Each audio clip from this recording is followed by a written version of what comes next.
In the beginning, there was only chaos, a swirling void of nothingness. But from this emptiness emerged Gaia, the earth, and Eros, the force of love. How did these primordial beings give rise to the Titans? And why did Uranus fear his own children so much that he imprisoned them in the depths of the earth? The answer lies in a brutal act of rebellion that would set the stage for the rise of Zeus and the Olympians. From the void called chaos came the first beings. Gaia, the earth, appeared, followed by Tartarus, the underworld abyss, and Eros, the force of desire. These primal forces shaped the early cosmos. Gaia gave birth alone to Uranus, the sky, who became both her son and mate. Their union produced the 12 Titans, 6 male and 6 female, who would rule the emerging world. Uranus grew to hate his Titan children, fearing their power would threaten his rule. He imprisoned them deep within Gaia's body, in the dark pit of Tartarus. The Cyclopes and Hecatoncheires, monstrous offspring born later, suffered the same fate. Their imprisonment tormented Gaia, who could not endure the pain of her trapped children. Determined to free them, Gaia fashioned a great flint sickle. She appealed to her Titan sons, but only Cronus, the youngest, agreed to act. When Uranus descended to lie with Gaia, Cronus ambushed him. With one strike of the sickle, Cronus cut off his father's genitals, casting them into the sea. As Uranus retreated, his blood splashed onto the earth, giving birth to the Erinyes and the giants. The severed genitals floated in the sea foam near Cyprus. From this foam emerged Aphrodite, goddess of love and beauty. Her birth connected love with violence from the very beginning. The sea turned white as it mingled with Uranus's seed, creating the mythical being Aphrodite would later call the Protogenoi Thalata, the first sea. With Uranus overthrown, Cronus released the Titans from Tartarus. He claimed his father's throne and ruled during the Golden Age, when the world knew no conflict. Yet Cronus could not escape the pattern of betrayal. A prophecy foretold his own overthrow by a future son, repeating his father's fate. Cronus took his sister Rhea as wife. When their first child Hestia was born, Cronus remembered the prophecy and swallowed her whole. He repeated this with his next 4 children: Demeter, Hera, Hades, and Poseidon. Each newborn disappeared into his ravenous maw as they entered the world. Gaia and Uranus warned Cronus his actions would bring retribution. The same forces that helped him overthrow his father would one day turn against him. This warning went unheeded, as Cronus convinced himself his actions prevented any threat to his rule. Meanwhile, Rhea grieved for her lost children, planning her own rebellion. When Rhea bore her 6th child, Zeus, she hid him in a cave on Crete. She wrapped a stone in swaddling clothes and gave it to Cronus, who swallowed it without hesitation. Zeus grew strong in secret, nourished on the milk of the goat Amalthea. The Curetes, armored spirits, drowned out his cries by clashing their weapons. The stage was set for the next great conflict. Zeus would grow to challenge his father, armed with the knowledge of Cronus's atrocities. The Titans who escaped Tartarus had taken sides, some preserving loyalty to Cronus, while others allied secretly with the young Olympian. Their divided loyalties would soon be tested in the greatest war the cosmos had yet seen. This struggle between generations formed the foundation of Greek mythology's recurring themes: the cyclical nature of power, where each ruler fears being toppled by their successors. The violence that attended Aphrodite's birth hinted at the turbulent relationships the gods would have with love and passion. Meanwhile, the Titans who escaped Tartarus plotted their own survival, unsure whether to fight for the old order or embrace the coming change. Cronus ruled during what became known as the Golden Age, when the world knew no suffering or conflict. The earth provided food without need for farming, and humans lived without aging or sickness. As king of the Titans, Cronus maintained this peace among the gods, though it came at a terrible price. A prophecy haunted him, that one of his own children would overthrow him, just as he had overthrown his father Uranus. This fear consumed his rule. His children with Rhea represented the next generation of gods. Hestia came first, goddess of the hearth. Then Demeter followed, who would govern agriculture. Third was Hera, destined to rule as queen of the gods. Hades emerged fourth, fated to command the underworld. Poseidon arrived fifth, who would control the seas. As each child was born, Cronus took them all down the same terrible path. Acting on his fear, he swallowed them whole. The children remained alive within him, existing in perpetual darkness, while their father's power remained unchallenged. Rhea suffered greatly from this cruelty. With each child taken from her at birth, her grief grew deeper. When she became pregnant for the 6th time, she sought counsel from Gaia. Together, they devised a plan to ensure this child's survival. When the time came for her to give birth, Rhea traveled to Crete and found sanctuary in a cave on Mount Ida. There, she delivered Zeus in secret. Determined to trick Cronus, Rhea wrapped a large stone in swaddling clothes and presented it to her husband as his newborn. The stone deceived Cronus completely. He consumed it without hesitation, believing he had again prevented his overthrow. Meanwhile, the infant Zeus remained hidden in the Cretan cave, protected by Gaia's design. In this cave, the nymph Adamanthea took charge of Zeus's care. She watched over him as he nursed from the goat Amalthea. Every time the baby cried, the armored Curettes performed their loud, clashing dances to mask the sound. Their shield banging and war chants echoed through the mountain, preventing Cronus from ever discovering his son's existence. As Zeus grew, his guardians prepared him for his future role. The Meliae nymphs fed him honey. The gods themselves may have contributed to his education. Some say it was Metis, the Titaness of wisdom, who taught him strategy. The Curetes, armored dancers who had protected his infancy, trained him in combat. They forged his first weapons, preparing him for the coming conflict. Meanwhile, Rhea maintained the deception, convincing Cronus their youngest child had been properly disposed of. Cronus remained unaware that Zeus grew stronger each day, assembling allies among the Titans who felt betrayed by his rule. Themis and Prometheus, both Titans who could see the future, recognized Zeus's destiny and secretly supported him. Years passed with Zeus gathering strength. He learned of his swallowed siblings and planned their rescue. When he reached maturity, he ventured to his father's court. With cunning and the element of surprise, he forced Cronus to disgorge his brothers and sisters. First came the stone that had deceived him. Then each sibling emerged in reverse order of their birth. Poseidon, Hades, Hera, Demeter, and finally Hestia. The rescued Olympians joined Zeus against their father. Though newly freed, they immediately aligned with their rescuer. Together, they prepared to challenge Cronus and the Titans who remained loyal to him. The three brothers divided key roles. Zeus would lead the assault, Poseidon would rally secondary forces, and Hades, operating in shadows, would secure important strategic positions. The liberated children brought essential strengths to Zeus's cause. Hestia provided wisdom and unity. Demeter controlled the fertility of the land, crucial for maintaining armies. Hera, though resentful of Zeus's future infidelities, initially proved a valuable strategist. Zeus sought additional allies, venturing into Tartarus to free the monstrous Hecatoncheires and Cyclopes, who had remained imprisoned since Uranus's overthrow. The grateful Cyclopes forged Zeus's thunderbolts, Poseidon's trident, and Hades' helmet of invisibility, weapons that would prove decisive in the coming war. The stage was now set for the Titanomachy. Zeus had gathered his divine siblings, acquired powerful weapons, and secured unexpected allies from among the older generation of gods. The long-prophesied confrontation between father and son would shake the very foundations of the cosmos.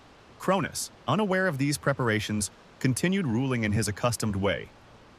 Leading the elder Titans, he remained confident no force could challenge him. This arrogance would prove his undoing when Zeus launched his assault. The Titanomachy would last 10 years, a cosmic war that would determine the fate of gods and mortals alike. But before the first blows were struck, Zeus took one final action. He freed the remaining imprisoned Titans, creating division within their ranks. Some joined his rebellion, while others stayed loyal to Cronus. This split among the Titans would weaken Cronus's forces at the critical moment. On the eve of battle, both sides gathered their full strength. The Titans assembled behind Cronus, relying on raw power and experience. The Olympians organized under Zeus's leadership, employing strategy and new weapons. The world stood poised between one age and the next. The Titanomachy began when Zeus reached adulthood and returned to confront his father Cronus. Using a potion prepared by Gaia or Metis, sources differ, he forced Cronus to vomit up his swallowed siblings. First came the stone that had substituted for Zeus, followed by Poseidon, Hades, Hera, Demeter, and finally Hestia, all emerging in reverse order of their devouring. Though weakened from years of imprisonment inside their father, these newly freed Olympians immediately joined Zeus in rebellion against the Titans. The two factions gathered their forces on opposite sides of the cosmos. The Titans rallied behind Cronus at Mount Othrys, while the Olympians made their base at Mount Olympus. The Cyclopes, recognizing their debt to Zeus for freeing them from Tartarus, forged 3 legendary weapons to aid their cause. For Zeus, they created thunderbolts, concentrated bolts of celestial lightning that could shatter mountains. Poseidon received a mighty trident capable of stirring the seas and shaking the earth. Hades was given a helm of darkness that rendered its wearer invisible, perfect for gathering intelligence and launching surprise attacks.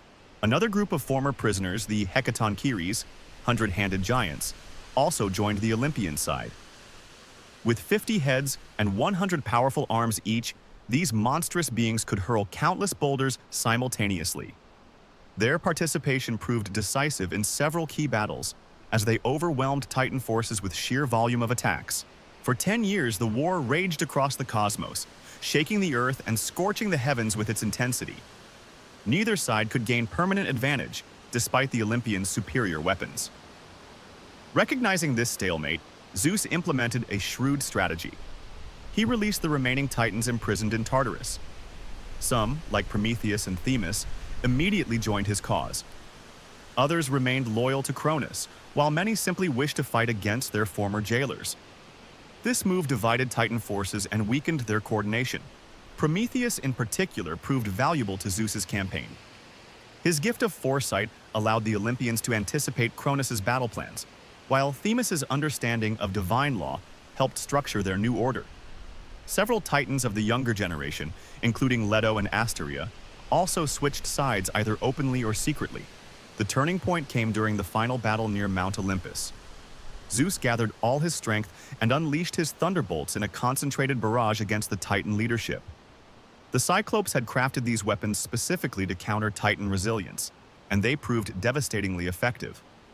Cronus's forces broke under the onslaught. Some Titans fled, others surrendered, while the remaining loyalists fought to the bitter end. After their defeat, the surviving Titans faced harsh punishments. Most were cast into the deepest pit of Tartarus, guarded by the very Hecatoncheires they had once imprisoned. Zeus appointed these hundred-handed giants as eternal jailers, ensuring no escape for their former captors. Atlas, who had led the Titan forces in battle, received a special punishment. Zeus condemned him to stand at the western edge of Gaia, the earth, and hold up Uranos, the sky, for eternity, preventing the two primal beings from reuniting. This eternal burden served as both punishment and necessity. Keeping earth and sky separated maintained the cosmic order the Olympians sought to preserve. The war's aftermath saw the complete reorganization of divine authority. The Olympians had proven themselves the superior pantheon through both strength and strategy. Their victory established a new era where younger gods ruled under Zeus's leadership. Yet echoes of the conflict would remain. Many Titans who avoided imprisonment or received lighter sentences would continue to interact with the Olympians in later myths. The Cyclops' weapons became permanent symbols of their bearers' power.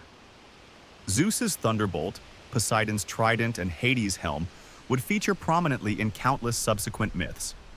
The tools forged for war became instruments of governance, demonstrating how complete the Olympians' victory truly was. Interestingly, not all Titans suffered for their opposition. Those who had aided Zeus received positions in the new order. Themis became an advisor on divine law. Prometheus, though he would later clash with Zeus over mankind, initially enjoyed privileges as a god of forethought.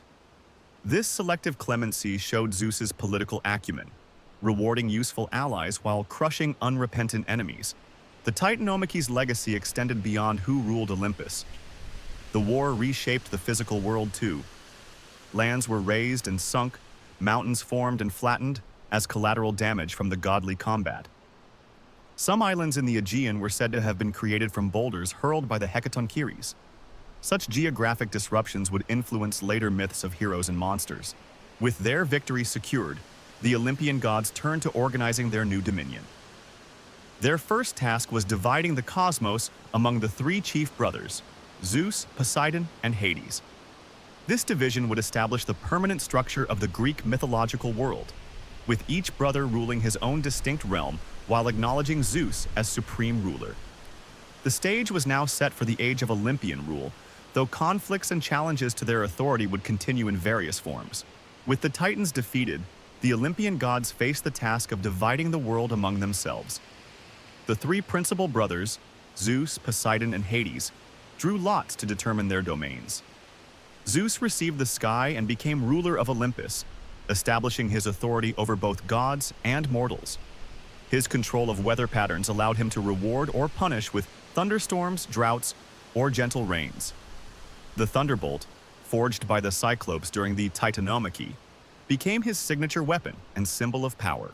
Poseidon won dominion over the seas, gaining control of all waters and the creatures within them. His trident could stir massive waves or calm stormy waters at will. As Earthshaker, he also commanded earthquakes, demonstrating his connection to the land beneath the seas. Sailors in coastal cities revered or feared him, offering sacrifices to ensure safe passage. His underwater palace near Aegae became his primary residence, though he often visited Olympus for divine councils. Hades received the underworld as his realm, though this was considered the least desirable assignment. His kingdom included the fields of Asphodel for ordinary dead, Elysium for heroes, and Tartarus for the wicked. Unlike his brothers, Hades rarely left his domain, earning a reputation as reclusive and stern. The Helm of Darkness, another Cyclopean gift, allowed him to move unseen when necessary. Though feared by mortals, he wasn't evil, merely responsible for maintaining order among the dead.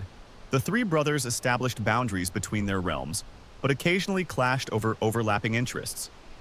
Zeus maintained supremacy as the sky encompassed all, yet Poseidon could challenge this by shaking the earth or stirring the seas. Hades remained largely separate, though events like Persephone's abduction would later force interaction with the surface world. Among the other Olympians, Hera claimed her place as queen of the gods and goddess of marriage. Though Zeus was supreme ruler, Hera wielded significant influence through her position. She became particularly associated with wedding rituals and married women. Her vengeful nature toward Zeus's lovers and illegitimate children would become legendary. Demeter assumed responsibility for agriculture and the harvest. Her moods directly affected crop growth, making her worship essential for survival. The cycle of seasons connected to her emotional state, particularly regarding her daughter Persephone. Farmers and city-states depended on her goodwill for bountiful harvests.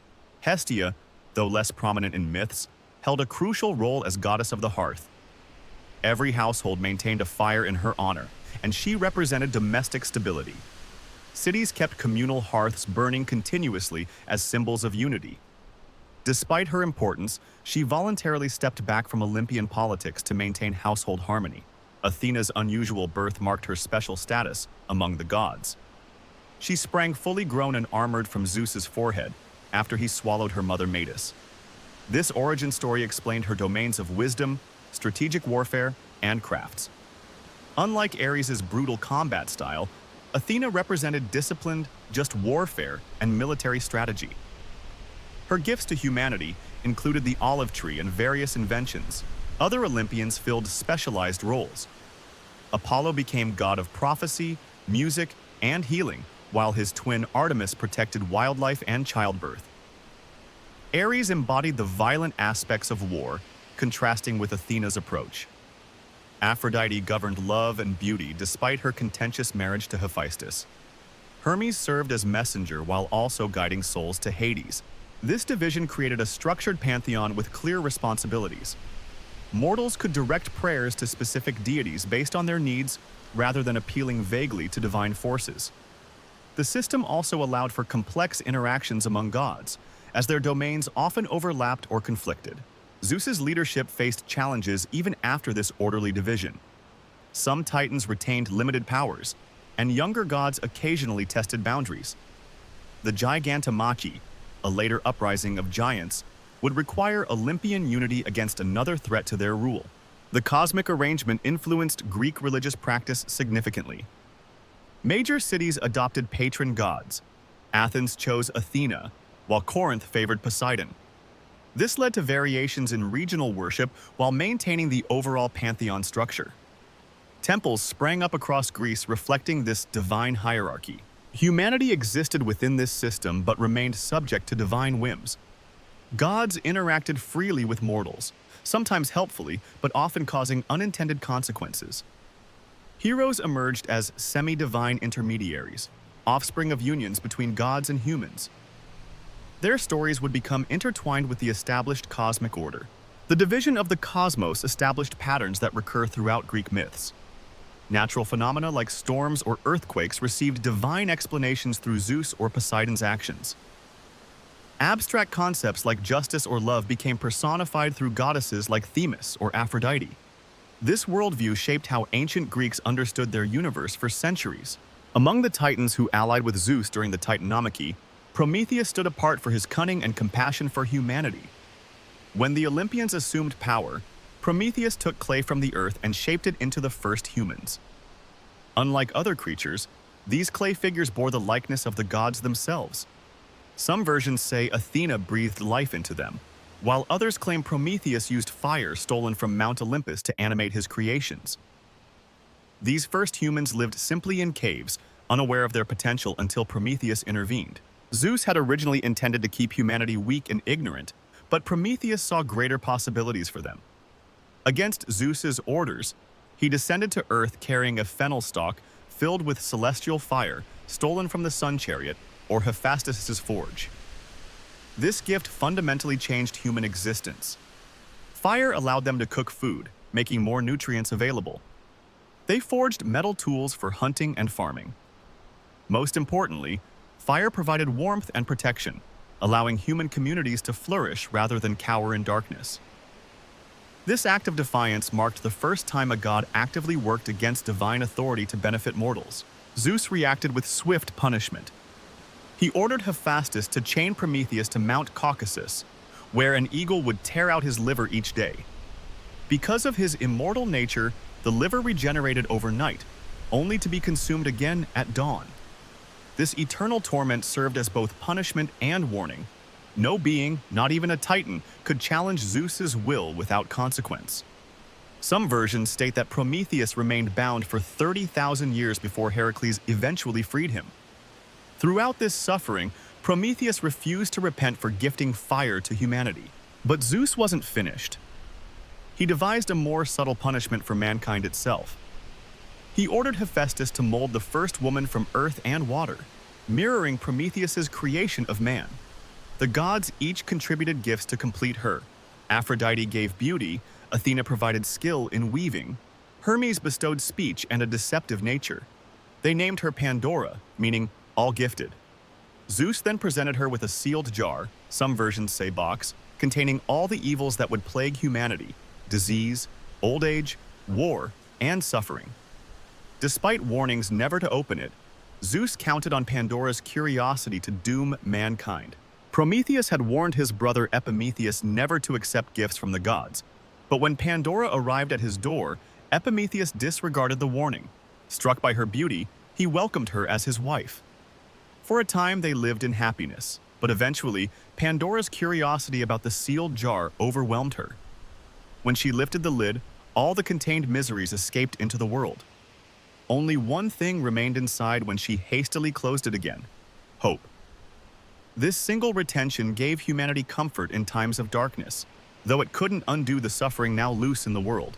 The opening of Pandora's jar marked the definitive end of humanity's golden age. Before this moment, humans had lived without labor or sickness in perpetual youth. Now they would know hardship, disease, and mortality.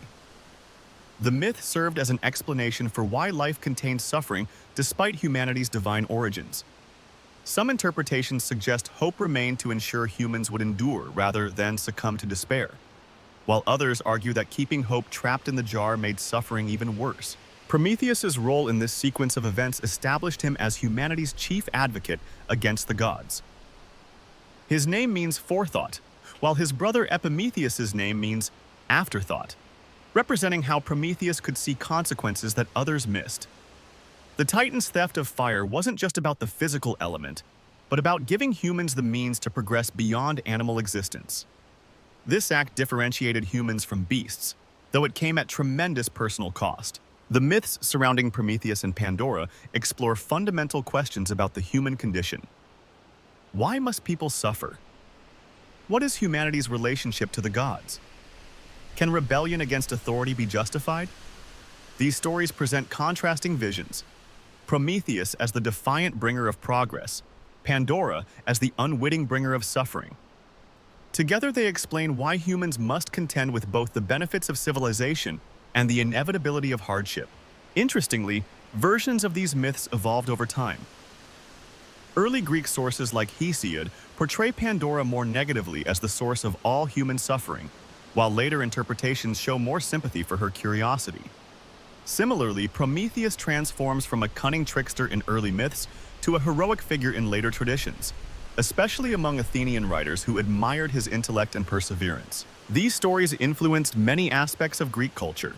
Pandora's story helped justify the restricted social roles of women in ancient Greece, while Prometheus's legend inspired philosophers and playwrights to consider themes of human potential versus divine authority. The fire he stole became symbolic not just of literal flame, but of all human knowledge and technological advancement that sets us apart from animals. The long-term consequences of these events shaped Greek mythology's ongoing narrative. Prometheus's suffering became a recurring motif in heroic myths, as many heroes like Heracles would interact with his eternal punishment.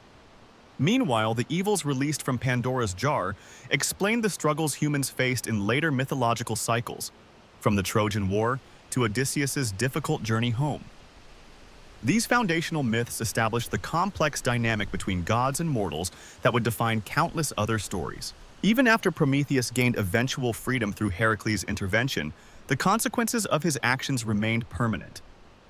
Humanity kept fire and all the progress it enabled, but also inherited suffering as its constant companion. This dual inheritance, the capacity for achievement paired with inevitable hardship, would define human existence throughout Greek mythology. The Olympians maintained control over ultimate fate, but humans now possess the means to shape their own destinies within these limits. After Pandora's jar released suffering into the world, the golden age of humanity came to an end. This first age had been a time when humans lived without labor or sorrow, never growing old, and feeding on the earth's natural bounty. The land provided freely, and people existed in harmony with nature and the gods. But with the introduction of hardship, this paradise could not last. The Silver Age followed, marked by a decline in human character. People in this era became arrogant and neglected the gods, failing to offer proper sacrifices or respect. They remained children for 100 years before maturing briefly, only to die soon after reaching adulthood. Their impiety angered Zeus, who destroyed them all. Some versions say these souls became the blessed spirits of the underworld, while others claim they simply vanished from the earth. Zeus then created the Bronze Age race, humans forged from ash trees. These warlike people lived only for battle, crafting weapons and armor from the metal that gave their age its name. Their violence turned against themselves until they wiped each other out completely. Their self-destruction left no descendants, only empty halls and abandoned fortresses as evidence they had existed at all. A brief age of heroes emerged next, when demigods and legendary figures walked the earth. This period included famous names like Perseus, Theseus, and Heracles, offspring of unions between gods and mortals. Unlike previous ages, these humans displayed both virtue and vice in equal measure. Their stories became the great myths, filled with quests, monsters, and divine interventions.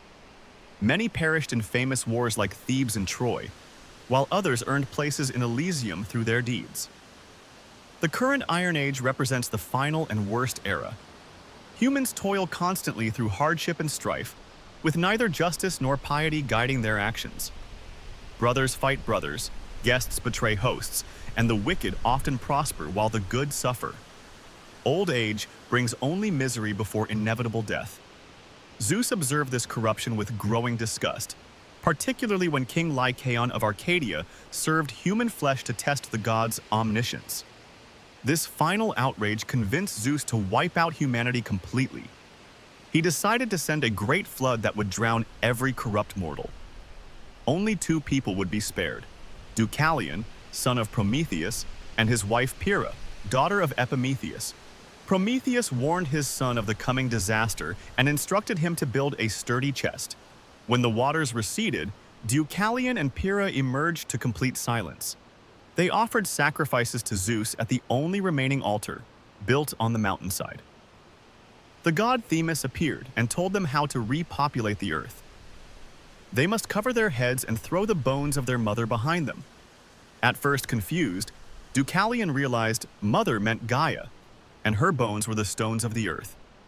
They obeyed, throwing stones over their shoulders without looking.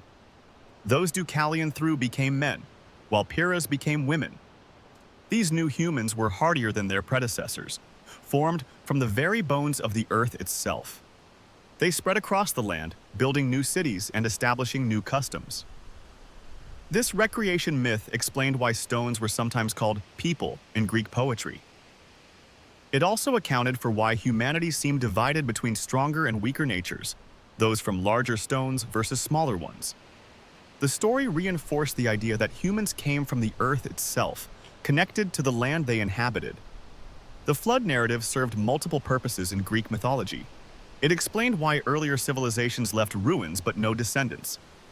It reinforced Zeus's authority as judge over humanity. Most importantly, it established a pattern of divine punishment followed by renewal that appeared in other myths. Deucalion and Pyrrha's children became the ancestors of important Greek tribes and city-states. Their son Hellen gave his name to the Hellenes, Greeks, while others like Amphictyon and Protogeneia founded key cities. This genealogical connection tied all Greeks back to these flood survivors, creating a shared origin story. The Ages of Man myth reflects a Greek worldview that saw history as decline rather than progress. Each age grew worse than the last, with the present Iron Age being the most corrupt. This pessimistic view contrasted with other cultures that envisioned cyclical or improving human development. Interestingly, the flood story shares elements with other ancient Near Eastern myths, like the Epic of Gilgamesh. This suggests cultural exchange or common ancestral tales among Mediterranean civilizations. The Greek version differs by focusing more on humanity's moral failings rather than divine whims. These myths influenced how Greeks understood their place in the cosmos. They explained why life contained suffering despite humanity's divine origins. They justified social hierarchies by suggesting some people came from better stones than others. Most importantly, they warned against repeating the mistakes that brought Zeus's wrath in earlier ages. The transition from Golden to Iron Age became a common theme in Greek literature. Poets like Hesiod used it to critique contemporary society, while playwrights explored its implications for human nature. The story reinforced traditional values of piety, hospitality, and moderation as safeguards against divine punishment. Even after the flood, the Iron Age continued with all its troubles. Heroes became rarer, and direct divine intervention in human affairs decreased. Yet the myths suggested that the potential for both greatness and wickedness remained in humanity, forged from those original stones on Mount Parnassus. Zeus's reign as king of the gods was marked by numerous affairs that created conflict with his wife Hera. His first marriage was to Metis, the Titaness of wisdom. When she became pregnant, Zeus received a prophecy that her child would overthrow him, mirroring his own overthrow of Cronus. To prevent this, he swallowed Metis whole. Later, he experienced terrible headaches until Hephaestus split his head open with an axe. From the wound emerged Athena, fully grown and armored. This strange birth allowed Zeus to keep his power while gaining a powerful daughter who became goddess of wisdom and warfare. His second wife was Themis, goddess of divine law and order. Their children became influential figures in the cosmic order. The Horae represented the seasons and natural order, while the Moirai, or fates, controlled the threads of mortal lives. Clotho spun the threads, Lachesis measured their length, and Atropos cut them at death. These daughters gave Zeus's rule structure and permanence, connecting him to both natural cycles and human destiny. Hera eventually became Zeus's seventh and most prominent wife, though their marriage was fraught with tension. As queen of the gods, Hera valued marital fidelity, while Zeus consistently pursued other women. She bore him only two Olympians, Ares, the god of war, and Hephaestus, the craftsman god. Their starkly different personalities reflected Hera's conflicted feelings about their union. Despite Hera's status, most of the Olympian gods came from Zeus's affairs with other goddesses and mortal women. To conceal his infidelity, Zeus often transformed himself in his lovers. When pursuing Europa, he appeared as a magnificent white bull so gentle that she climbed on his back. He then swam across the sea to Crete with her. Their union produced Minos, who became king of Crete and later judge of the underworld. The continent of Europe took its name from this encounter. With Leda, Zeus became a swan, resulting in two eggs. One contained Helen, whose beauty would launch the Trojan War, and Clytemnestra, who would murder her husband Agamemnon. The other held the twins Castor and Pollux. Hera's response to these affairs was swift and severe. She often targeted the women and children rather than confronting Zeus directly. When Zeus seduced Io, a priestess in Hera's own temple, Hera transformed her into a white cow and sent the hundred-eyed giant Argus to guard her. After Hermes killed Argus, Hera plagued Io with a gadfly that drove her mad. Io wandered across continents until finally reaching Egypt, where Zeus returned her to human form. Leto suffered terribly while pregnant with Zeus's twins, Apollo and Artemis. Hera declared no land under the sun could give Leto shelter, preventing her from finding a place to give birth. The floating island of Delos eventually offered refuge when it anchored to the seafloor. Even then, Hera kept Eileithyia, goddess of childbirth, from attending until the other gods intervened. Leto's ordeal lasted 9 days and nights before she delivered her divine twins. Semele, a mortal princess of Thebes, met a more tragic fate. Hera tricked her into demanding Zeus appear in his full divine glory. When he reluctantly agreed, the mortal woman burned to ash from his radiance. Zeus saved their unborn son Dionysus by sewing him into his thigh until birth. Hera continued to persecute Dionysus, driving him mad, before he ultimately achieved godhood. Despite Hera's interference, Zeus's affairs produced many significant figures. Apollo and Artemis became powerful Olympians. Persephone, daughter of Demeter, became queen of the underworld. Hermes was born from Zeus's union with the nymph Maia. The hero Perseus was conceived when Zeus visited Danae as golden rain. Heracles, Zeus's son by Alcmene, became Greece's greatest hero. These children inherited powers that shaped Greek mythology, though most endured Hera's persecution. Zeus's relationships followed distinct patterns reflecting his roles. With goddesses like Metis and Themis, he sought wisdom and order. Affairs with mortal women often produced heroes to interact with humanity. His animal transformations showed his connection to nature's power. While Hera raged against his infidelity, Zeus maintained ultimate power through these unions that populated the Greek world with gods, spirits, and legends. The conflicts between Zeus and Hera demonstrated Greek views on marriage and power. As king, Zeus acted without restraint, while Hera upheld marital traditions. Their clashes shaped myths where love and jealousy drove divine actions. Zeus maintained control despite Hera's schemes, proving his supreme authority. Yet his affairs continually challenged that authority, creating cycles of tension that fueled countless stories. Zeus's complex relationships produced both harmony and discord among the gods. His children with various mothers established the Olympian pantheon while creating rivalries that drove mythological events. The products of these unions, whether gods like Athena and Apollo or heroes like Perseus and Heracles, each played crucial roles in Greek myths. While Hera sought to punish Zeus's infidelities, she could never truly stop them, ensuring these stories would continue for generations. The lasting impact of Zeus's affairs appears throughout Greek culture. Cities traced their founding to his offspring. Artists depicted his transformations, and poets explored the consequences of his passions. These stories explained everything from natural phenomena to political alliances. Through all these myths runs the constant tension between Zeus's unrestrained power and Hera's determined resistance, a divine conflict that shaped the Greek understanding of the world. Hera's anger towards Zeus reached its peak after yet another affair. In retaliation, she decided to conceive a child alone without his involvement. The result was Hephaestus, born with a lame leg that made him different from the other perfect gods. Displeased by his deformity, Hera decided to throw him off Olympus into the sea to drown. But the infant survived the fall, landing in the ocean where the sea nymphs, Thetis and Eurynome, found him. These compassionate nymphs raised Hephaestus in an underwater cave for 9 years. During this time, he developed incredible skill as a craftsman. He created beautiful jewelry and ingenious devices for his caretakers. Word of his talents eventually reached Olympus, though his mother remained unaware of his survival. Hephaestus harbored deep resentment towards Hera for abandoning him, and he plotted his revenge. Using his metalworking skills, Hephaestus created a magnificent golden throne more splendid than any other on Olympus. He sent it to Hera as a supposed peace offering.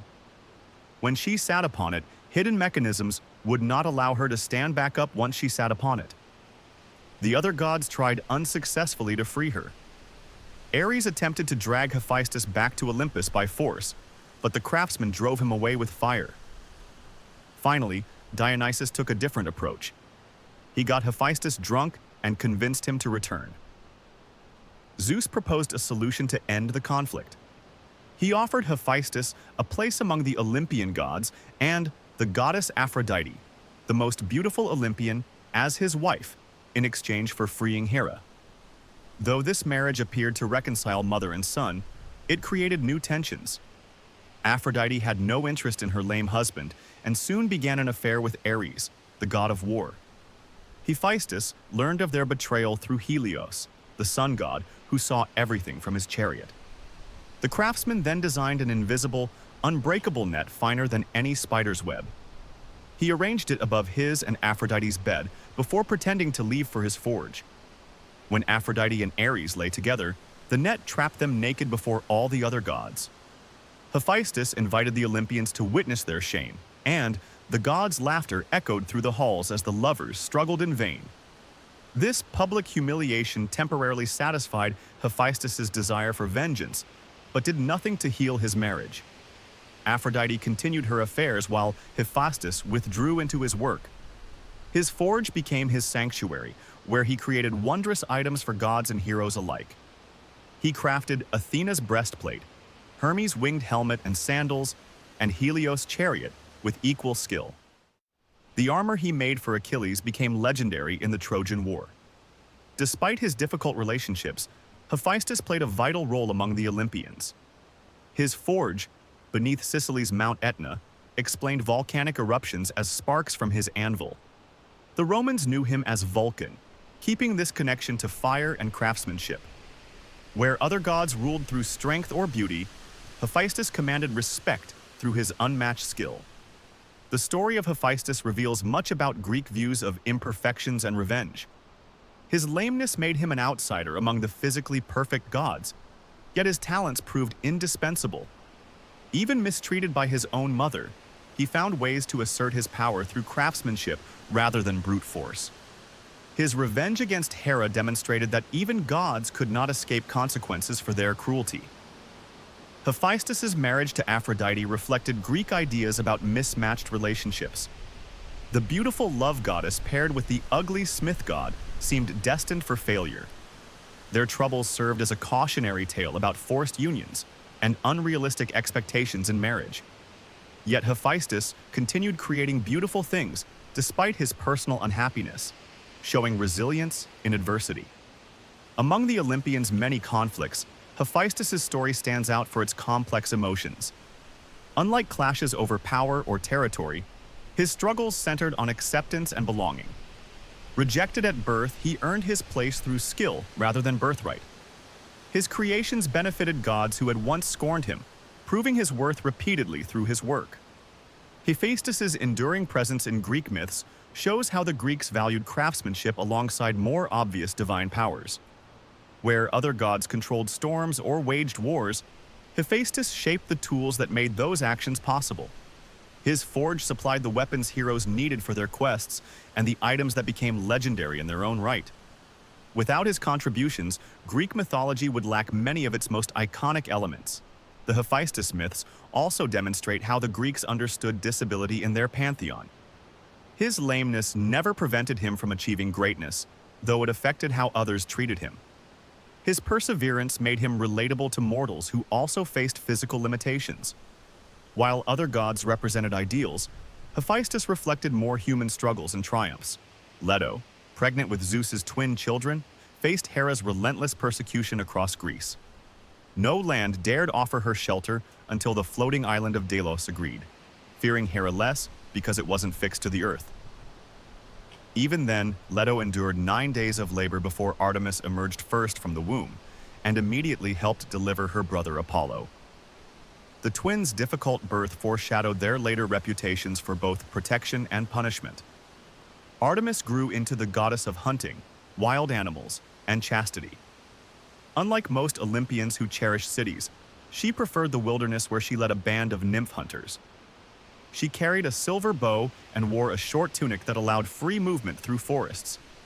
As moon goddess, she replaced Selene in later myths, riding her moon chariot across the night sky. Young girls often dedicated their childhood toys to her before marriage. Apollo became god of the sun, inheriting Helios's role over time. He drove the sun chariot with perfect regularity, embodying order and reason. Unlike his unpredictable father Zeus, Apollo represented measured justice and artistic pursuits. He carried the golden lyre Hermes invented and won many musical contests. His arrows never missed their mark, whether delivering plague or swift death into battle. Artemis fiercely protected her virginity and expected her followers to do the same. When the hunter Actaeon accidentally saw her bathing naked, she turned him into a stag. His own hunting dogs tore him apart without recognizing their master. This extreme punishment showed how seriously Artemis guarded her privacy and purity. She gave similar fates to other trespassers throughout Greek myths. Apollo established his most famous shrine at Delphi after slaying Python, the serpent guarding the site. The monstrous python had harassed Leto during her pregnancy, making its destruction Apollo's first act as an adult god. He claimed Delphi as his oracle center, where priestesses breathed intoxicating fumes to channel his prophecies. Kings and peasants alike traveled there seeking guidance for important decisions. The god's musical pride led to another brutal punishment when the satyr Marsyas challenged him. After finding Athena's discarded flute, Marsyas mastered it and boasted he could outplay Apollo himself. The god accepted the contest with one condition: the winner could punish the loser however he chose. When Apollo won by playing his lyre upside down, which Marsyas couldn't do with the flute, he flayed the satyr alive and nailed his skin to a tree. Despite their cruelty in myths, both twins aided humanity. Artemis protected women in childbirth and watched over young girls. Apollo brought order to music and poetry while his priests practiced medicine. Their arrows could send sudden death but also end plagues when properly appeased. Cities held elaborate festivals in their honor, particularly Apollo's Pythian Games at Delphi. During the Trojan War, the gods chose sides with most Olympians supporting the Greeks. Apollo and Artemis backed Troy because their mother Leto had found refuge in Asia Minor during her pregnancy. Apollo guided Paris's arrow to kill Achilles, while Artemis saved the Trojan princess Iphigenia from sacrifice. Their interventions prolonged the war that ultimately destroyed their favored city. The twins represented complementary forces in Greek thought: sun and moon, reason and instinct, civilization and wilderness. Apollo governed the ordered arts while Artemis ruled nature's untamed aspects. Together they maintained balance, though their vengeance stories showed neither tolerated disrespect. Their duality appeared in temple placements where one often had sanctuaries near the others. Few mortals survived encounters with these divine archers. The hunter Orion befriended Artemis until Apollo tricked her into shooting him by challenging her aim at a distant speck in the waves. Niobe lost all 14 children after boasting she was superior to Leto for having more offspring. Apollo shot her sons while Artemis killed her daughters over 9 days of slaughter. Yet the twins also showed mercy occasionally. When the pregnant Coronis betrayed Apollo with a mortal lover, he killed her but saved their unborn son Asclepius, who became god of healing. Artemis granted the nymph Callisto immortality as the constellation Ursa Major after Hera transformed her into a bear. These rare acts of compassion stood out against their usual harsh justice. The people of Tenedos remembered one such mercy when Apollo spared Queen Tennis after falsely being accused. He later established laws there requiring trials before executions, showing his connection to legal order. Artemis intervened when her devotee Iphigenia faced sacrifice, replacing her with a deer at the last moment. Such exceptions proved their reputations weren't entirely merciless. Through all their myths, Apollo and Artemis remained closely bonded despite their differences. When the giant Tydeus attacked Leto, both children swiftly slew him, though he was Zeus's son. They stood together against threats to their mother, showing family loyalty that contrasted with most Olympian rivalries. Their golden and silver arrows symbolize this unbreakable connection between the divine twins. Their worship reflected their dual natures. Apollo's priests at Delphi gave rational prophecies, while Artemis's wild ceremonies involved torchlit processions through the woods. He represented cultural refinement through music and poetry, while she embodied nature's raw power. Yet both demanded purity from followers and extreme piety from those who served them. Later myths merged Apollo with sun gods and Artemis with moon goddesses from other cultures. This blending strengthened their cosmic roles beyond personal stories. Apollo became increasingly associated with the sun's life-giving light, while Artemis connected to the moon's changing phases and mysteries. Their domains expanded while keeping their original characters intact. The twins' lasting influence appears in modern phrases like Apollonian for orderly beauty and Artemisian for wild independence. Their myths explain natural phenomena while setting moral examples about respect for divine power. As two of Zeus's favorite children, they held privileged positions among Olympians that reflected their parents' high regard. Athena's unusual birth set her apart from other Olympians. She sprang fully grown from Zeus's forehead after he swallowed her mother Metis, already armored and ready for battle. This origin gave her wisdom independent of experience, making her the goddess of strategic warfare rather than brute violence like Ares. She carried the Aegis, a shield bearing Medusa's head that could paralyze enemies with fear. When Athens needed a patron deity, Athena and Poseidon competed by offering gifts. Poseidon struck the Acropolis with his trident, creating a saltwater spring. Athena responded by planting Greece's first olive tree, which provided wood, oil, and food. The citizens chose her gift as more useful, naming their city Athens in her honor. The olive became central to Greek culture and economy, appearing on coins and in Olympic wreaths. Athena invented weaving and protected craftspeople, but her pride in this skill led to conflict with Arachne. The mortal girl boasted her weaving surpassed Athena's. After examining both tapestries, Athena acknowledged their equal skill but punished Arachne's arrogance by turning her into a spider. This myth explained spiders' web making while warning against challenging the gods. The goddess frequently aided heroes who used intelligence over strength. She helped Perseus kill Medusa by advising him to view her reflection in a polished shield rather than directly. His subsequent use of Medusa's head against enemies demonstrated Athena's strategic approach to problems. When Perseus later rescued Andromeda, Athena placed them among the stars as constellations. Athena designed the first ship, the Argo, for Jason's quest to retrieve the Golden Fleece. She reinforced the prow with wood from the sacred oak at Dodona, allowing it to speak prophecies.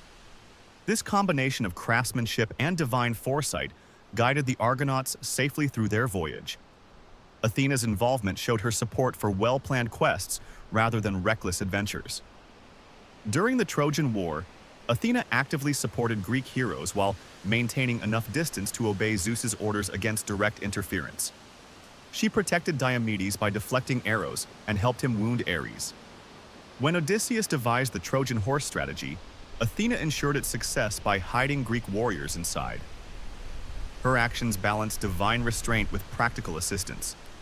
After the war, Athena became Odysseus's patron during his decade-long journey home. She advised him against killing the Cyclops Polyphemus outright, knowing this would draw Poseidon's wrath. Instead, she helped him blind the monster and escape unnoticed. Throughout Homer's Odyssey, Athena aids Odysseus while allowing him to prove his own intelligence and resilience. Athena's sacred animal was the owl, representing wisdom and night vision capable of piercing darkness. Her temples often housed live owls, and Athenian coins bore the owl symbol with her profile. She appeared in dreams to offer guidance about government decisions or military strategies. Unlike most Olympians, she preferred peaceful solutions when possible. She punished Ajax the Lesser for raping Cassandra in her temple by drowning his fleet.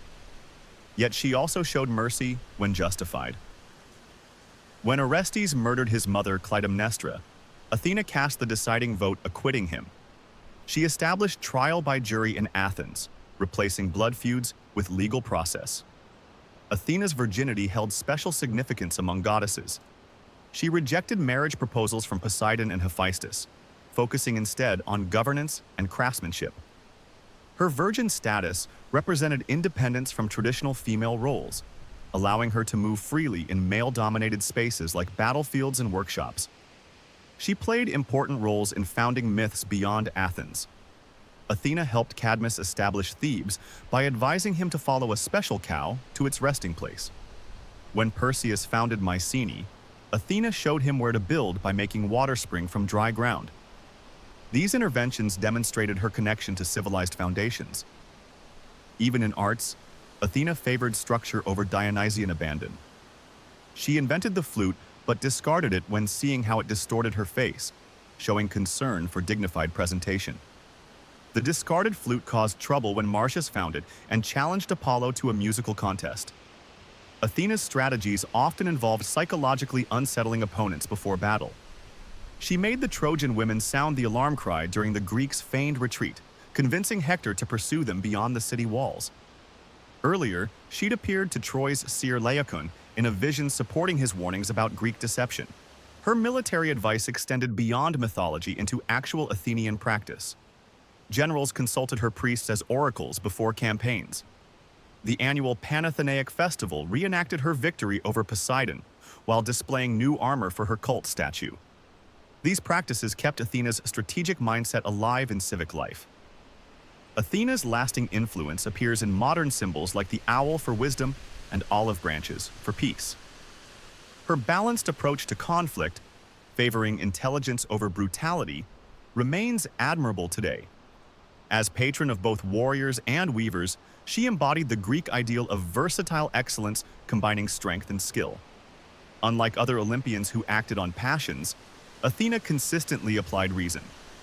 When Poseidon flooded Athens after losing their contest, she restrained her anger and worked to drain the waters instead. This response typified her commitment to practical solutions over revenge. Her legacy survives in Athena-like figures who solve conflicts through critical thinking. Aphrodite's origin began with violent beginnings, emerging from sea foam created when Uranus's severed genitals fell into the ocean. Unlike other Olympians born in more conventional ways, this unusual birth tied her to both beauty and primal forces of creation. She represented not just love and desire, but its potential for destruction. Her son Eros carried arrows that could make anyone fall in love, showing how irresistible and sometimes dangerous Aphrodite's influence could be. One myth shows this destructive side when she punished Hippolytus through his stepmother Phaedra. Aphrodite caused Phaedra to fall desperately in love with her stepson after Hippolytus rejected love and worshipped only Artemis. When he refused her advances, Phaedra falsely accused him of rape before killing herself. The resulting scandal led to Hippolytus' death, showing how Aphrodite's meddling could destroy lives. Her interference had even greater consequences during the judgment of Paris. When the goddess Eris tossed a golden apple inscribed "For the fairest" among Hera, Athena, and Aphrodite, Paris had to choose. Each goddess offered bribes. Hera promised power, Athena offered wisdom in war, but Aphrodite won by promising the most beautiful woman in the world. This choice set in motion the events leading to the Trojan War when Paris took Helen from Sparta, launching a conflict that would last 10 years. Another victim of Aphrodite's wrath was Narcissus, a handsome youth who scorned all romantic advances. The goddess cursed him to fall in love with his own reflection in a pool. Unable to tear himself away or consummate his love, Narcissus wasted away until he died. Where he perished, the first Narcissus flower grew. His story became a warning about vanity and the dangers of rejecting love, with his name giving us the word narcissist. Yet Aphrodite could also create joy, as seen with Pygmalion, a sculptor disgusted by real women. He carved an ideal woman from ivory and fell in love with his creation. Taking pity, Aphrodite brought the statue Galatea to life. Their union produced children, including Paphos, who gave his name to one of Aphrodite's major cult centers. This myth shows her capacity for mercy when love served her purposes. Her own love life remained turbulent. Though married to Hephaestus, she carried on an affair with Ares that produced several children, including Harmonia. As a wedding gift for Harmonia, the divine craftsman created a necklace that brought misfortune to all who owned it. This curse affected generations, including Oedipus's family, showing how Aphrodite's actions created long-lasting consequences beyond her immediate affairs. In the story of Jason and the Argonauts, Aphrodite played a direct role by making Medea fall in love with Jason.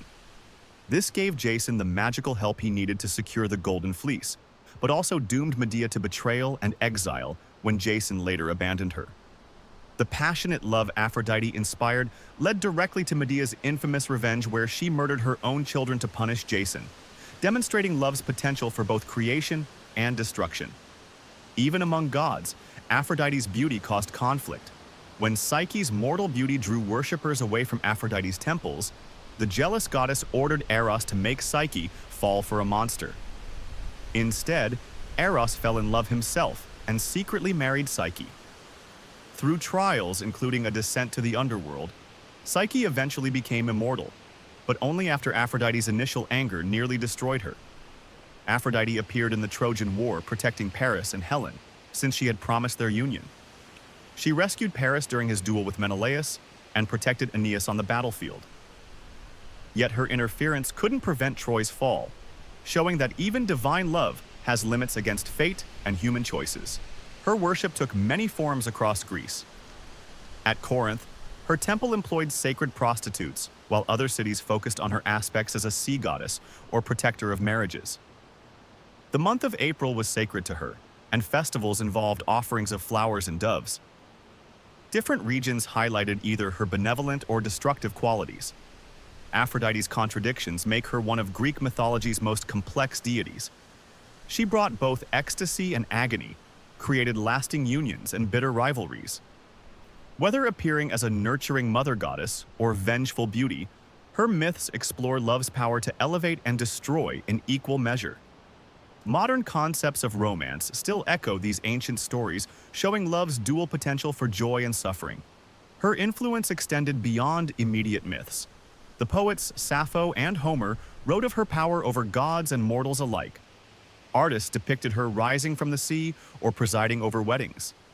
Even today, she remains one of the most recognizable figures from Greek mythology, representing timeless truths about desire's unpredictable nature. The same goddess who could turn a statue into a living woman could also curse entire families through a single necklace, proving her domain over all aspects of love contained both light and darkness. Unlike other Olympians who specialized in singular domains, Aphrodite's impact touched nearly every aspect of human experience where love appeared, from marriage and childbirth to war and death. Her complex character ensured she played roles in myths ranging from comic to tragic, always reminding that love holds power beyond mortal control. Whether blessing relationships or destroying lives, Aphrodite revealed love's fundamental truth. It could lift mortals toward the divine or cast them into ruin without warning or reason. Hermes served as the messenger god, recognized for his speed and cleverness. On the day of his birth, he stole cattle from Apollo and invented the lyre from a tortoise shell to appease his angry brother. This act displayed his nature as a trickster, while also showing his ability to create solutions through invention. Apollo was so impressed by the musical instrument that he accepted it as payment for the stolen cattle, marking the beginning of Hermes' role as a mediator between gods. One of Hermes' primary duties involved guiding souls to the underworld after death. He served as psychopomp, leading the deceased to the banks of the river Styx, where Charon, the ferryman, waited. Those who could pay the required coin received passage across to the realm of Hades, while those without payment wandered the shores for 100 years. This system explained Greek burial customs where families placed coins in the mouths of the dead to ensure safe crossing. Upon arrival in the underworld, souls faced judgment before three former kings, Minos, Rhadamanthus, and Iacchus. These judges decided each soul's ultimate destination. The virtuous few reached Elysium, a paradise where heroic souls dwelt in peace. Most ordinary people went to the fields of asphodel, a bland, shadowy existence. The wicked were condemned to Tartarus, where they suffered punishments fitting their crimes. This structure reflected Greek beliefs about morality and fate. The musician Orpheus made the perilous journey to the underworld to retrieve his wife Eurydice after she died from a snake bite. His music charmed Charon into ferrying him across without payment and softened even Hades' heart. The ruler of the dead agreed to release Eurydice on one condition. Orpheus must not look back at her until they reached the surface. At the threshold of the living world, Orpheus turned too soon out of doubt or longing, losing Eurydice forever as she vanished back into darkness. His story became a warning about trust in divine commands. King Sisyphus twice escaped death through trickery. He once bound Thanatos, the god of death, causing no one to die until Ares freed him. Later, he convinced Persephone to let him return to life to scold his wife for not giving him proper burial rites. When Hades recaptured him, the gods punished Sisyphus by forcing him to push a boulder up a hill in Tartarus forever, watching it roll back down each time he neared the top. This eternal frustration became symbolic of meaningless labor. Persephone's presence in the underworld explained the changing seasons. Hades abducted her with Zeus's permission, taking her to be his queen. Her mother Demeter, goddess of harvest, searched the earth in grief, causing crops to wither. Zeus eventually intervened, but because Persephone had eaten 6 pomegranate seeds in the underworld, she had to return there for 6 months each year. During these months, Demeter mourned, creating winter, while her daughter's return brought spring and summer. The Eleusinian mysteries built upon this myth, offering initiates secret knowledge about death and rebirth. Through rituals likely reenacting Persephone's return, participants gained hope for a better afterlife. These mysteries remained carefully guarded, with initiates forbidden from revealing details under penalty of death. The cult persisted for centuries, showing the lasting impact of Persephone's story on Greek spirituality. Hades' realm housed various figures who shaped the afterlife experience. The 3 fates determined lifespan by spinning, measuring, and cutting the thread of life. Cerberus, the 3-headed dog, guarded the gates to prevent escape attempts. The river Lethe caused forgetfulness, explaining why souls didn't remember past lives. These elements created a structured vision of existence after death that influenced Greek funeral practices and memorial customs. Unlike later religious underworlds, Hades' realm wasn't purely about punishment, unless someone had committed specific offenses against the gods. Most souls existed in a shadowy half-life in Asphodel Meadows, recalling Odysseus' encounter with spirits during his own underworld journey in the Odyssey. This neutral eternity reflected Greek views that afterlife wasn't necessarily preferable to life itself.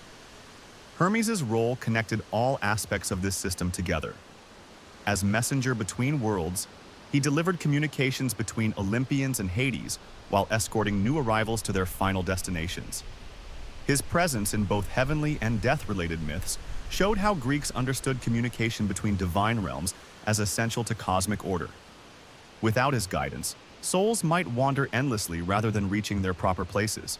Hermes served as the messenger god, recognized for his speed and cleverness. On the day of his birth, he stole cattle from Apollo and invented the lyre from a tortoise shell to appease his angry brother. This act displayed his nature as a trickster while also showing his ability to create solutions through invention. Apollo was so impressed by the musical instrument that he accepted it as payment for the stolen cattle, marking the beginning of Hermes' role as a mediator between gods. One of Hermes' primary duties involved guiding souls to the underworld after death. He served as psychopomp, leading the deceased to the banks of the river Styx, where Charon, the ferryman, waited. Those who could pay the required coin received passage across to the realm of Hades, while those without payment wandered the shores for 100 years. This system explained Greek burial customs where families placed coins in the mouths of the dead to ensure safe crossing. Upon arrival in the underworld, souls faced judgment before three former kings, Minos, Rhadamanthus, and Iacchus. These judges decided each soul's ultimate destination. The virtuous few reached Elysium, a paradise where heroic souls dwelt in peace. Most ordinary people went to the fields of asphodel, a bland, shadowy existence. The wicked were condemned to Tartarus, where they suffered punishments fitting their crimes. This structure reflected Greek beliefs about morality and fate. The musician Orpheus made the perilous journey to the underworld to retrieve his wife Eurydice after she died from a snake bite. His music charmed Charon into ferrying him across without payment and softened even Hades' heart. The ruler of the dead agreed to release Eurydice on one condition. Orpheus must not look back at her until they reached the surface. At the threshold of the living world, Orpheus turned too soon out of doubt or longing, losing Eurydice forever as she vanished back into darkness. His story became a warning about trust in divine commands. King Sisyphus twice escaped death through trickery. He once bound Thanatos, the god of death, causing no one to die until Ares freed him. Later, he convinced Persephone to let him return to life to scold his wife for not giving him proper burial rites. When Hades recaptured him, the gods punished Sisyphus by forcing him to push a boulder up a hill in Tartarus forever, watching it roll back down each time he neared the top. This eternal frustration became symbolic of meaningless labor. Persephone's presence in the underworld explained the changing seasons. Hades abducted her with Zeus's permission, taking her to be his queen.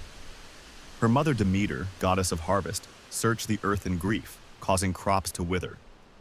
Zeus eventually intervened, but because Persephone had eaten 6 pomegranate seeds in the underworld, she had to return there for 6 months each year. During these months, Demeter mourned, creating winter, while her daughter's return brought spring and summer. The Eleusinian mysteries built upon this myth, offering initiates secret knowledge about death and rebirth. Through rituals likely reenacting Persephone's return, participants gained hope for a better afterlife. These mysteries remained carefully guarded, with initiates forbidden from revealing details under penalty of death. The cult persisted for centuries, showing the lasting impact of Persephone's story on Greek spirituality. Hades' realm housed various figures who shaped the afterlife experience. The 3 fates determined lifespan by spinning, measuring, and cutting the thread of life. Cerberus, the 3-headed dog, guarded the gates to prevent escape attempts.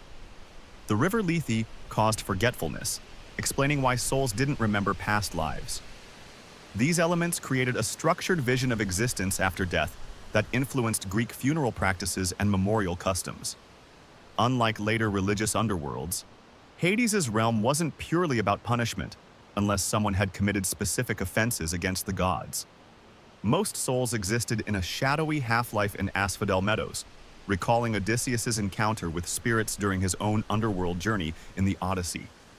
This neutral eternity reflected Greek views that afterlife wasn't necessarily preferable to life itself. Hermes' role connected all aspects of this system together.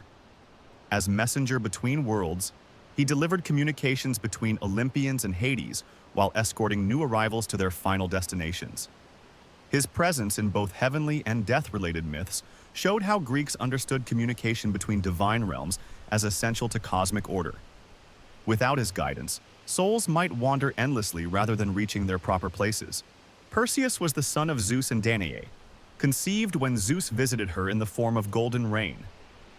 Her father, King Acrisius of Argos, had imprisoned Danae in a bronze chamber after hearing a prophecy that her son would kill him. When Perseus was born, Acrisius set both mother and child adrift at sea in a wooden chest, hoping they would perish.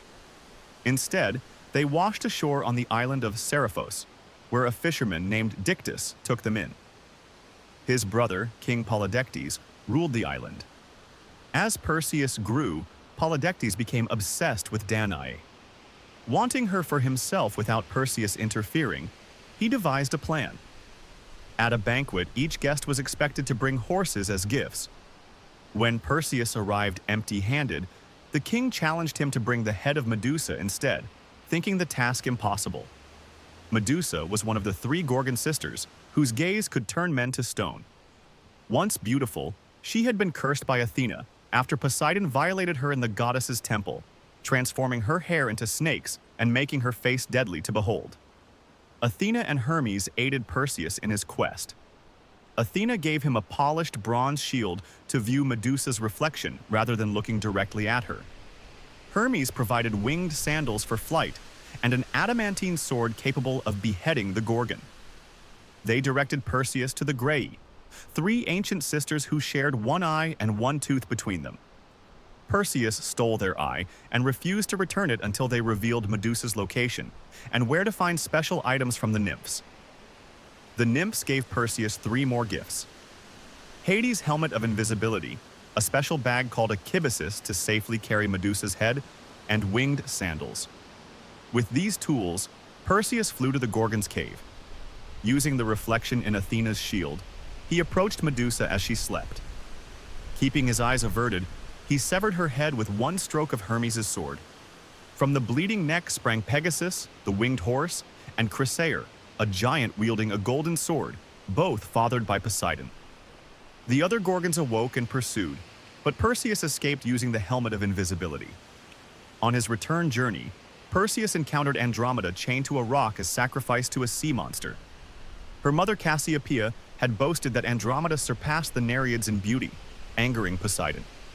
Perseus agreed to slay the monster in exchange for Andromeda's hand. Using Medusa's head, he petrified the approaching creature and freed Andromeda. Some versions claim he used the sword instead, preserving the head's power. They married despite her prior betrothal, an act that later caused conflict at their wedding feast, where Perseus again used the Gorgon's head against his enemies. Returning to Seriphos, Perseus found his mother and Dictys in hiding from Polydectes, who had tried to force Danae into marriage during her son's absence. At the palace, Polydectes mocked Perseus's claims of success.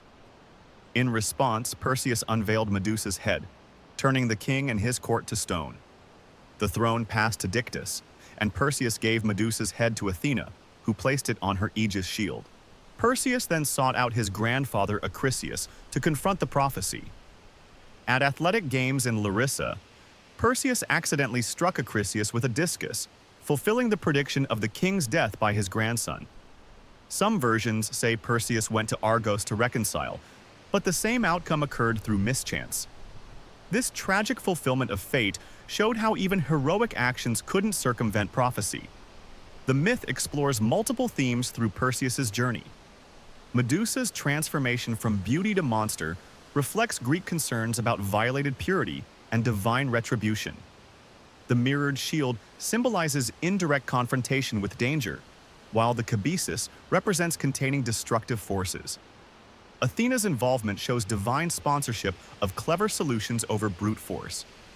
Pegasus's birth from Medusa's corpse illustrates creation emerging from destruction.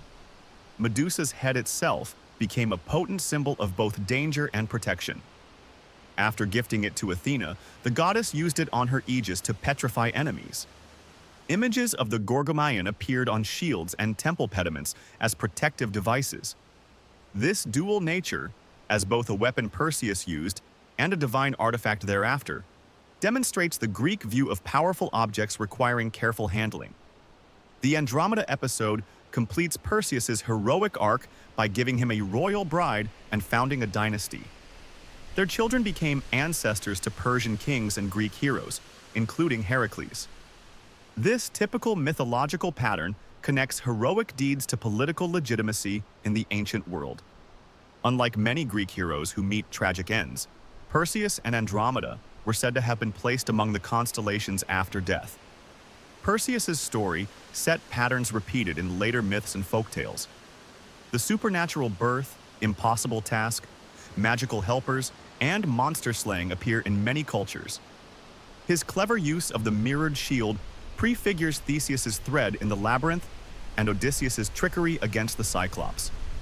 The presence of divine assistance throughout ensures success despite overwhelming odds, showing the Greek belief in favored mortals achieving greatness with godly support but still subject to fate's whims.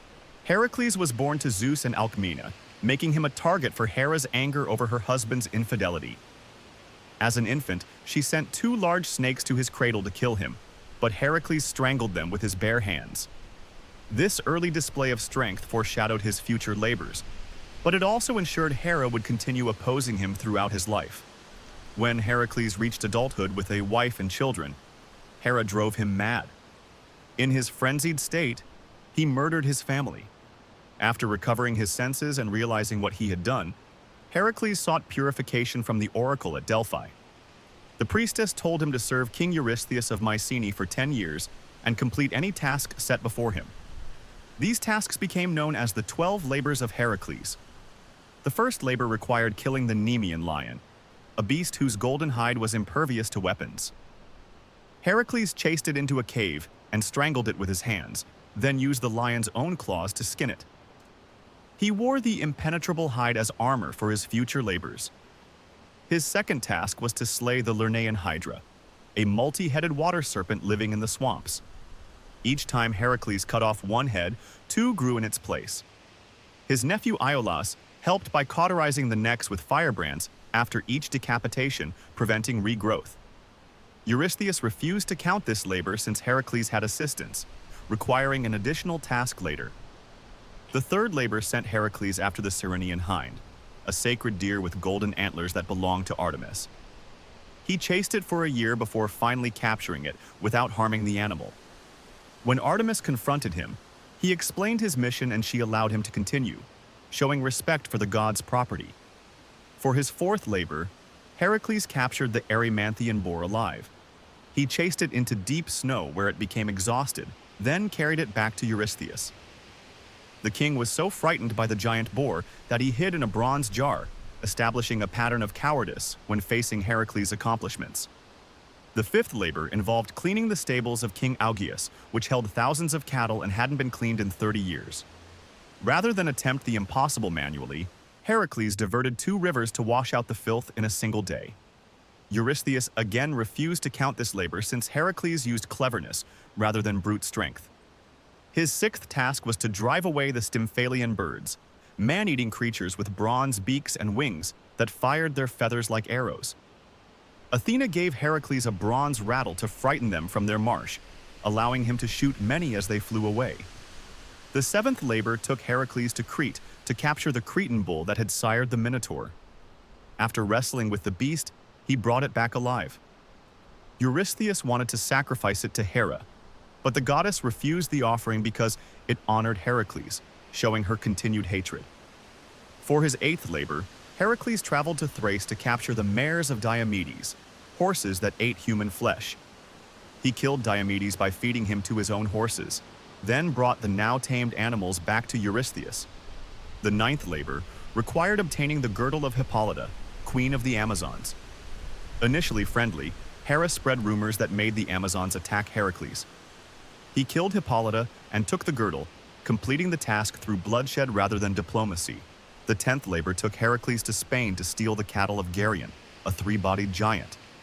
After killing Geryon and his 2-headed dog Orthrus, Heracles drove the cattle across Europe back to Greece, facing many obstacles along the way. Because Eurystheus discounted 2 labors, Heracles was assigned 2 more. The 11th required stealing golden apples from the Garden of the Hesperides. After tricking Atlas into retrieving them, Heracles brought them to Eurystheus before returning them to Athena. His final and most dangerous labor was descending to the underworld to capture Cerberus, Hades' 3-headed guard dog. Hermes and Athena guided him to the underworld where he wrestled Cerberus into submission.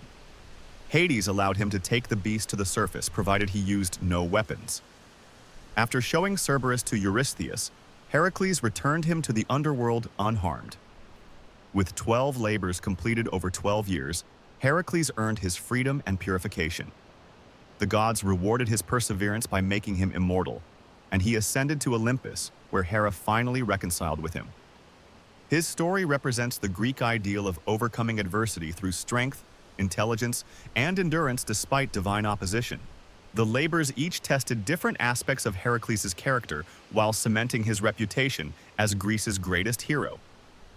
From impossible beasts to perilous journeys, they showed his ability to solve problems through both power and wit. His eventual apotheosis completed his transformation from tragic murderer to revered immortal, proving that even the gravest errors could be redeemed through effort and accomplishment.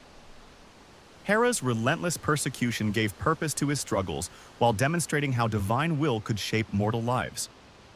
Heracles' capacity to endure her schemes while maintaining his heroic nature made his eventual deification meaningful. As both man and god, he bridged the human and divine worlds, becoming a protector figure welcomed even by those who once opposed him. The 12 labors became foundational myths explaining constellations, geography, and rituals throughout Greece. Places Heracles visited during his tasks were marked in local legends, while his victories became models for overcoming obstacles. Later heroes measured their feats against his standards, but none matched the comprehensive trials he endured and overcame. Heracles was born to Zeus and Alcmene, making him a target for Hera's anger over her husband's infidelity. As an infant, she sent 2 large snakes to his cradle to kill him, but Heracles strangled them with his bare hands. This early display of strength foreshadowed his future labors, but it also ensured Hera would continue opposing him throughout his life. When Heracles reached adulthood with a wife and children, Hera drove him mad. In his frenzied state, he murdered his family. After recovering his senses and realizing what he had done, Heracles sought purification from the oracle at Delphi. The priestess told him to serve King Eurystheus of Mycenae for 10 years and complete any tasks set before him. These tasks became known as the 12 labors of Heracles.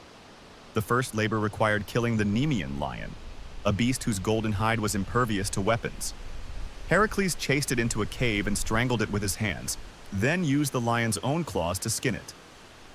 He wore the impenetrable hide as armor for his future labors. His second task was to slay the Lernaean Hydra, a multi-headed water serpent living in the swamps. Each time Heracles cut off one head, 2 grew in its place. His nephew Iolaus helped by cauterizing the necks with firebrands after each decapitation, preventing regrowth. Eurystheus refused to count this labor since Heracles had assistance, requiring an additional task later. The third labor sent Heracles after the Ceryneian hind, a sacred deer with golden antlers that belonged to Artemis. He chased it for a year before finally capturing it without harming the animal.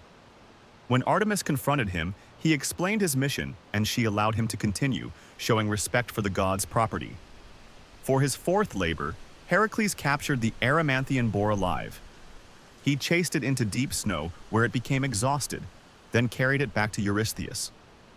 The king was so frightened by the giant boar that he hid in a bronze jar, establishing a pattern of cowardice when facing Heracles' accomplishments. The fifth labor involved cleaning the stables of King Augeas, which held thousands of cattle and hadn't been cleaned in 30 years. Rather than attempt the impossible manually, Heracles diverted 2 rivers to wash out the filth in a single day. Eurystheus again refused to count this labor since Heracles used cleverness rather than brute strength. His sixth task was to drive away the Stymphalian birds, man-eating creatures with bronze beaks and wings that fired their feathers like arrows. Athena gave Heracles a bronze rattle to frighten them from their marsh, allowing him to shoot many as they flew away. The seventh labor took Heracles to Crete to capture the Cretan bull that had sired the Minotaur. After wrestling with the beast, he brought it back alive. Eurystheus wanted to sacrifice it to Hera, but the goddess refused the offering because it honored Heracles, showing her continued hatred. For his eighth labor, Heracles traveled to Thrace to capture the mares of Diomedes, horses that ate human flesh. He killed Diomedes by feeding him to his own horses, then brought the now tamed animals back to Eurystheus. The ninth labor required obtaining the girdle of Hippolyta, queen of the Amazons. Initially friendly, Hera spread rumors that made the Amazons attack Heracles. He killed Hippolyta and took the girdle, completing the task through bloodshed rather than diplomacy. The 10th labor took Heracles to Spain to steal the cattle of Geryon, a three-bodied giant. After killing Geryon and his two-headed dog Orthrus, Heracles drove the cattle across Europe back to Greece, facing many obstacles along the way. Because Eurystheus discounted 2 labors, Heracles was assigned 2 more. The 11th required stealing golden apples from the Garden of the Hesperides. After tricking Atlas into retrieving them, Heracles brought them to Eurystheus before returning them to Athena. His final and most dangerous labor was descending to the underworld to capture Cerberus, Hades' 3-headed guard dog. Hermes and Athena guided him to the underworld where he wrestled Cerberus into submission. Hades allowed him to take the beast to the surface provided he used no weapons. After showing Cerberus to Eurystheus, Heracles returned him to the underworld unharmed. With 12 labors completed over 12 years, Heracles earned his freedom and purification. The gods rewarded his perseverance by making him immortal, and he ascended to Olympus where Hera finally reconciled with him. His story represents the Greek ideal of overcoming adversity through strength, intelligence, and endurance despite divine opposition. The labors each tested different aspects of Heracles' character while cementing his reputation as Greece's greatest hero. From impossible beasts to perilous journeys, they showed his ability to solve problems through both power and wit. His eventual apotheosis completed his transformation from tragic murderer to revered immortal, proving that even the gravest errors could be redeemed through effort and accomplishment. Hera's relentless persecution gave purpose to his struggles while demonstrating how divine will could shape mortal lives. Heracles' capacity to endure her schemes while maintaining his heroic nature made his eventual deification meaningful. As both man and god, he bridged the human and divine worlds, becoming a protector figure welcomed even by those who once opposed him. The 12 labors became foundational myths explaining constellations, geography, and rituals throughout Greece. Places Heracles visited during his tasks were marked in local legends, while his victories became models for overcoming obstacles. Later heroes measured their feats against his standards, but none matched the comprehensive trials he endured and overcame. Theseus grew up in Troezen with his mother Aethra, unaware that his father was Aegeus, king of Athens. Before leaving, Aegeus had placed his sword and sandals under a heavy rock, telling Aethra that when their son could lift it, he should come to Athens. At 16, Theseus proved his strength by moving the boulder and retrieving the items. He then set out for Athens, choosing the dangerous land route over the safer sea voyage to test himself against the bandits who plagued the roads. On his journey, Theseus encountered several notorious criminals. At the Isthmus of Corinth, he met Sinis the Pine Bender, who killed travelers by tying them between 2 bent pine trees that tore them apart when released. Theseus killed him with his own method. Next came Siren, who forced travelers to wash his feet before kicking them off a cliff to be eaten by a giant turtle. Theseus threw him over the edge instead. Near Eleusis, he defeated Procrustes, who adjusted victims to fit his iron bed by stretching or amputating them. Each victory removed a threat from the road while building Theseus's reputation. When Theseus arrived in Athens, his father's wife Medea recognized him as a threat to her son's inheritance. She convinced Aegeus that the stranger was dangerous and arranged to poison him at a banquet. As Theseus prepared to drink, Aegeus noticed the sword and recognized his son, knocking the poisoned cup from his hand. Medea fled Athens with her son Medas, while Theseus was welcomed as the heir to the throne. Athens was then required to send 7 youths and 7 maidens to Crete every 9 years as tribute to King Minos. These victims would be placed in the labyrinth and devoured by the Minotaur, a monstrous half-man, half-bull creature. Theseus volunteered to join the tribute, planning to kill the monster and end the gruesome practice. He promised his father that if successful, he would change the ship's black sails to white on the return voyage.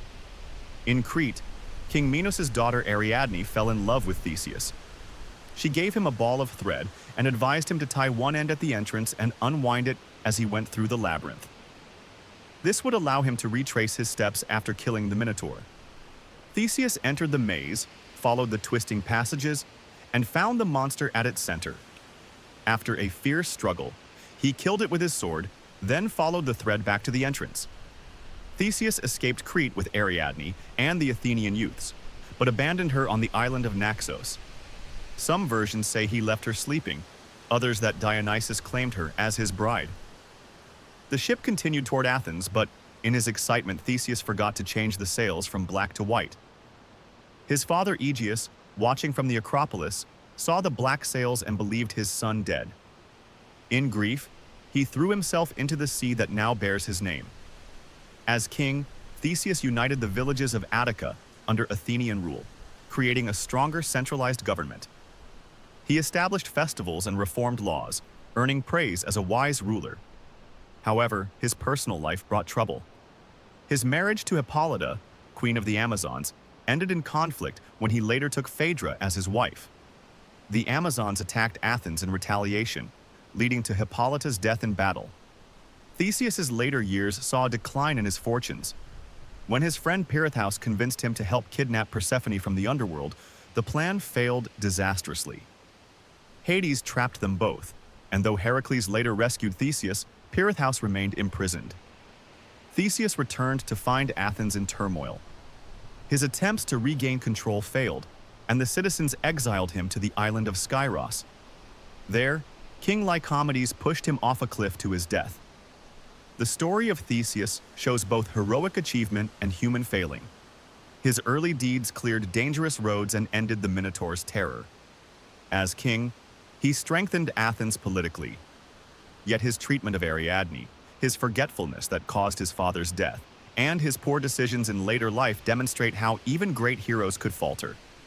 His mixed legacy reflects the Greek understanding that no human, however strong or clever, is perfect. Theseus's life became intertwined with Athens' identity. The Athenians honored him as their legendary king and credited him with creating their political system. His adventures were depicted in art and celebrated in festivals. The ship he sailed to Crete became a symbol of Athens itself, with citizens claiming they maintained the original vessel by replacing its rotting planks over centuries. The myth also explores themes of identity and belonging. Theseus began as an outsider, proving himself worthy, became a celebrated hero, then ended as an exile. His story shows how circumstances and choices shape a person's fate, regardless of their abilities. The labyrinth represents life's confusing paths, while the thread suggests that even in darkness, there are ways to find direction. Theseus's encounters with figures like the Minotaur and Procrustes symbolize the struggle against chaos and tyranny. Each victory brought order to the world, making it safer for ordinary people. Yet his personal relationships reveal how even those who fight monsters can hurt others through thoughtlessness or ambition. This complexity makes him one of Greek mythology's most human heroes. The Trojan War began with a contest between three goddesses, Hera, Athena, and Aphrodite. Each wanted the golden apple marked for the fairest. They chose Paris, a Trojan prince, to decide. Paris picked Aphrodite after she promised him Helen, the most beautiful woman in the world. This decision brought disaster because Helen was already married to Menelaus, king of Sparta. When Paris took Helen to Troy, the Greek kings united to retrieve her.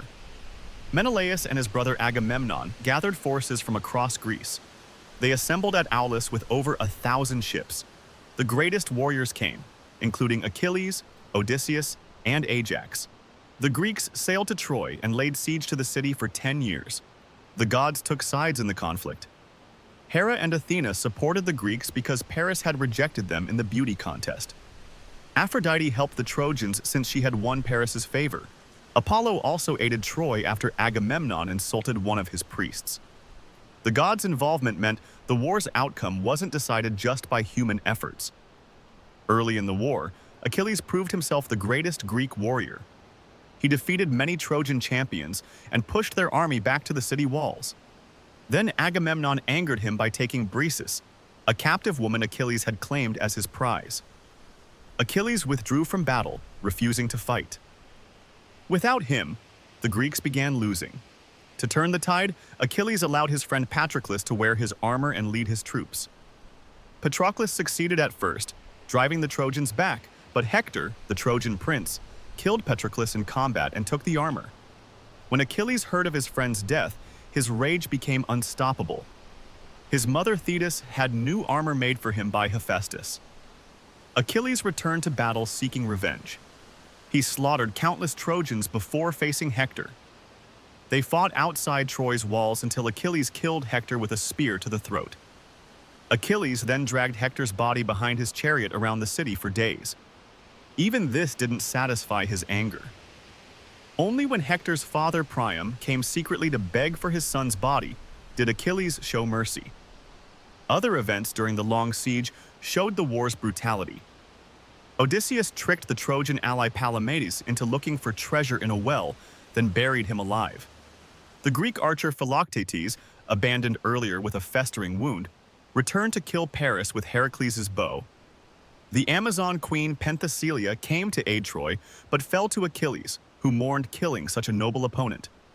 As the 10th year of war dragged on, Odysseus devised a plan to end the stalemate. The Greeks built a giant wooden horse and hid their best warriors inside. They left it outside Troy's gates as an offering while pretending to sail away. Sinon, a Greek left behind, convinced the Trojans the horse would bring them victory. Despite warnings from the priest Laocoon and the prophetess Cassandra, they brought the horse inside the walls. That night, the hidden Greeks emerged and opened the gates for their returning army. Troy fell in a single night of slaughter. The Greeks killed King Priam at his own altar. Neoptolemus, Achilles' son, threw Hector's infant son Astyanax from the walls. They enslaved the women, including Hector's wife Andromache and Priam's daughter Cassandra. Only Aeneas and a few others escaped the burning city. The victors faced harsh journeys home. Ajax the Lesser drowned after raping Cassandra in Athena's temple. Agamemnon returned to Mycenae only to be murdered by his wife Clytemnestra. Menelaus and Helen eventually reconciled, but spent years wandering the Mediterranean first. Odysseus' 10-year voyage home became its own epic story. Few Greeks found happy endings despite their victory. The war's origins and events showed how divine plans and human choices intertwined. Paris's judgment led to Helen's abduction, which brought Greek vengeance. The gods manipulated both sides to prolong the conflict. Achilles' rage changed the war's course more than any battle plan. The Trojan horse showed deception could succeed where force had failed for years. At its core, the Trojan War became the defining conflict of Greek legend. Later generations measured all wars against its scale and heroes. The stories explored honor, pride, grief, and the costs of victory. They also set patterns for how the Greeks understood both warfare and the unpredictable role of fate in human affairs. Archaeological evidence suggests a real Troy existed and was destroyed around 1180 BC. Layers of fire damage match Homer's descriptions. Whether the specific events happened matters less than their lasting impact. The Trojan War stories shaped Greek identity and Western literature for centuries after. Countless works from Virgil to modern times have retold and reimagined these events. The war lasted long enough that most original participants didn't live to see its end. Many who started fighting as young men died middle-aged outside Troy's walls. The homecomings proved as dangerous as the battlefield for those who survived. Troy itself became synonymous with magnificent destruction, its fall serving as both warning and inspiration throughout history. Neither side truly won the Trojan War. The Greeks suffered enormous losses even in victory. The Trojans lost everything when their city burned.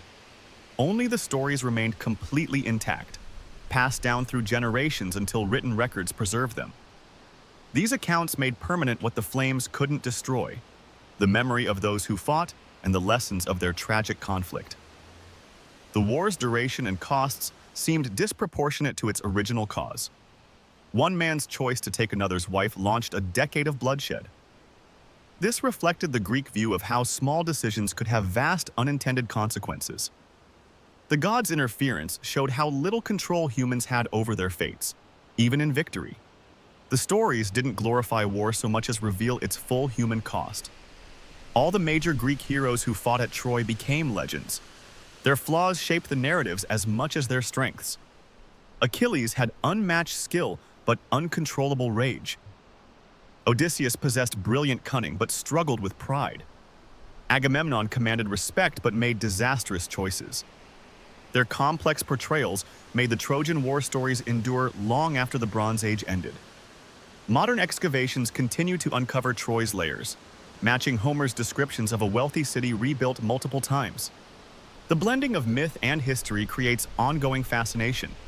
Whatever truth lies beneath the legend, the Trojan War remains the foundational conflict of Western literature, its themes of honor, loss, and fate still resonating today.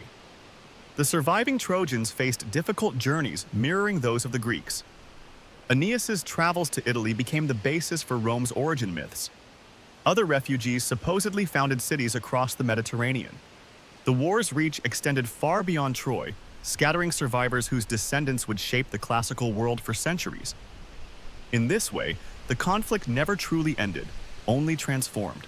Odysseus's journey home from Troy lasted 10 years, filled with dangers and detours.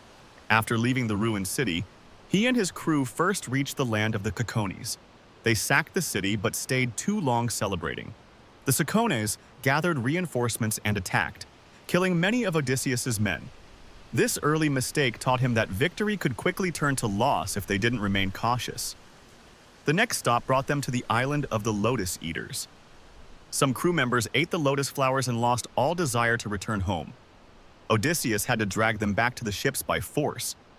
The incident showed how easily men could forget their purpose when tempted by comfort. From there, they reached the island of the Cyclopes, where they encountered Polyphemus. The giant trapped them in his cave and began eating the men two at a time. Odysseus devised a plan to blind Polyphemus with a sharpened wooden stake while the giant slept. Though they escaped, Odysseus's pride made him reveal his real name to Polyphemus as they sailed away. This allowed the Cyclops to curse him to Poseidon, ensuring the god would oppose his journey home. Poseidon's anger soon made itself known. When they reached Aeolus, keeper of the winds, he gave Odysseus a leather bag containing all unfavorable winds to ensure safe passage home. The crew, thinking it held treasure, opened the bag just as Ithaca came into view. The unleashed winds blew them far off course. This setback demonstrated how quickly fortunes could change through simple human weakness. Their next stop proved more dangerous still.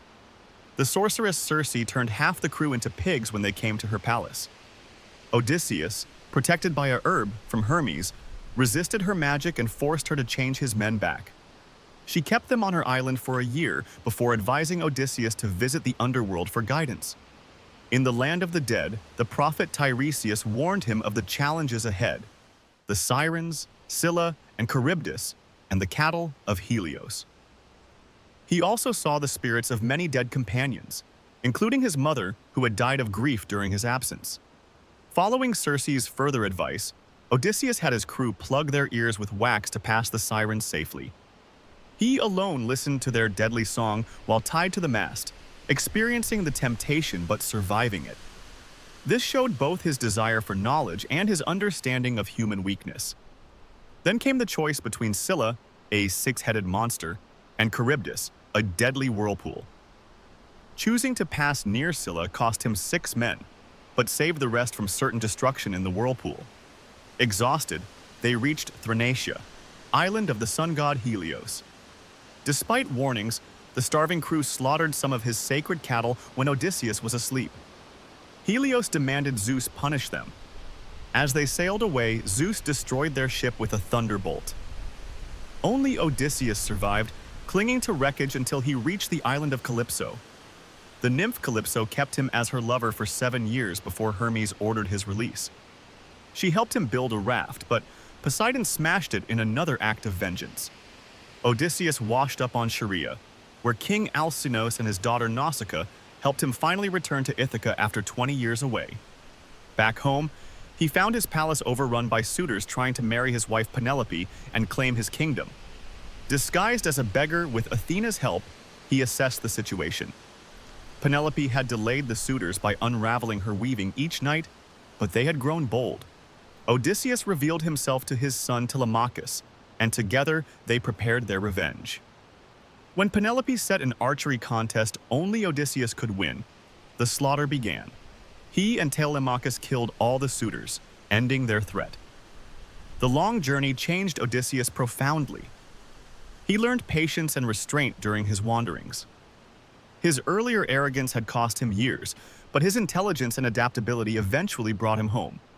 The challenges he faced became metaphors for life's struggles: temptation, loss, difficult choices between bad options.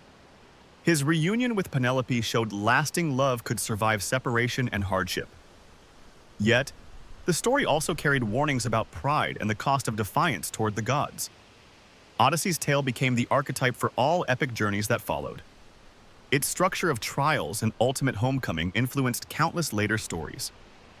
The specific obstacles he overcame reflected Greek values: intelligence over brute strength, endurance in suffering, and faithfulness to home and family.